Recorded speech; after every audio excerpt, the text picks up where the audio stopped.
Hello, my garden friends, and welcome back to another video. It has been a minute, but we are making our way out into the garden today, and I am super happy about it.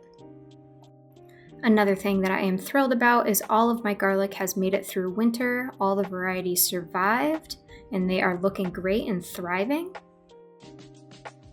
My little herb garden is also waking up. These chives here are showing some life, so is this thyme underneath the old growth. And here in this little container is more chives and a beautiful oregano that also has some new growth coming in through the bottom. Here are my two pink lemonade blueberries. They made it through winter great. They have beautiful bark on the mature stems down here, as you can see, and they are completely budded up from the base all the way to the tip. And lastly, this little rhubarb is emerging and looking very healthy. So today I'm just going to simply take you along as I set up my vegetable garden for spring, and towards the end of the video I'm going to be doing some flower bed maintenance to end it off. So in my shed here I need to dig out the black fencing that I have hanging up and also the lattice piece that I have here on the ground. The fencing that I'm going to be putting up today is actually dog fencing that I found online. I take it down before winter every year so that way it protects them from the harsh elements and there's some longevity to it. The bamboo lattice won't last as long, but as long as I put it away in the winter time, it will last me maybe another couple years. This fencing is very easy for me to set up and to take down. I put it up simply as a visual separation between the flower beds and the vegetable beds. Plus, I think they're pretty. To set up my bamboo lattice piece, all I do is just hammer in some T-posts, and then I just zip tie the lattice to the T-posts, and it's pretty secure. It can support beans or it can support peas. I've grown both on this lattice. But the cool thing about it is, again, to separate both the flower beds from the vegetable beds, it pretty much becomes a living fence. And also on this side, I planted a clematis last season in hopes of growing on this fence and again being a beautiful visual block separating the vegetable garden from the flower beds. Also in this perennial bed that I'm standing in is some beautiful perennial salvia. They get very big, so this fence will also help prevent them from flopping into the vegetable garden. Here on this side of my perennial beds, I planted a mass of alliums, and they get pretty tall, and sometimes the foliage will get a little floppy once they're kind of spent. I'm also trying to avoid stepping on all of them.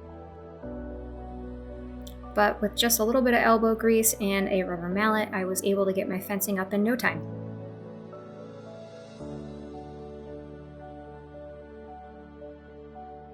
The next thing that I'm going to set up is one of two of my cold frames, so I can plant out my broccoli and cauliflower.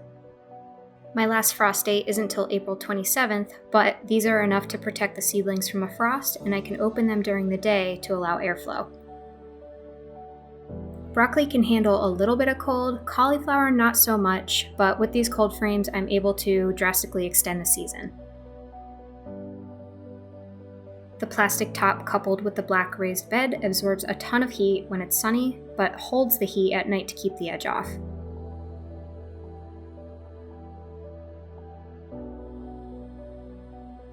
To keep the cold frame from moving or blowing away, I use rope and a small eye loops that I've already attached to the side of my raised beds. The rope that I use is like a hiking or climbing rope, which I find to be more weatherproof. It's a surprisingly very secure little system, and I have yet to lose either of them to the wind.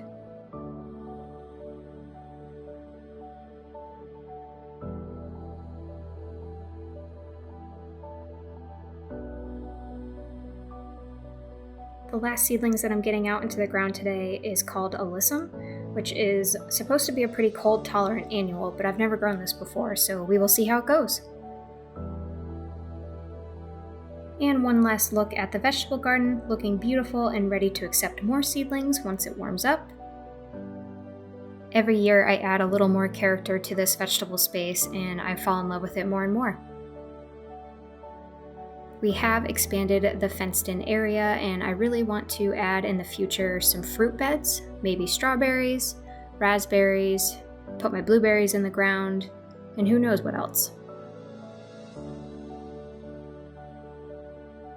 And lastly, the only chore that I have left for today, and also what I will leave you with, is just me cleaning up a few perennial beds that I have. I'm just removing the debris from last season and just making sure that the crown of these perennials and shrubs are nice and clean and ready to accept all the sunlight.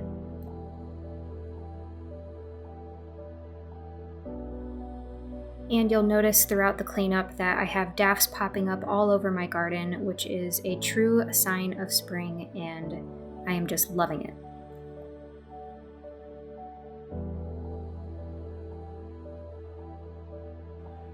And on that note, I will leave you with the rest of my spring cleanup, and I hope you all enjoyed this video very much. Thank you so much for watching, and I hope you also get to get out in your garden and get your hands dirty, because it feels good after a long winter. So until next time, happy gardening!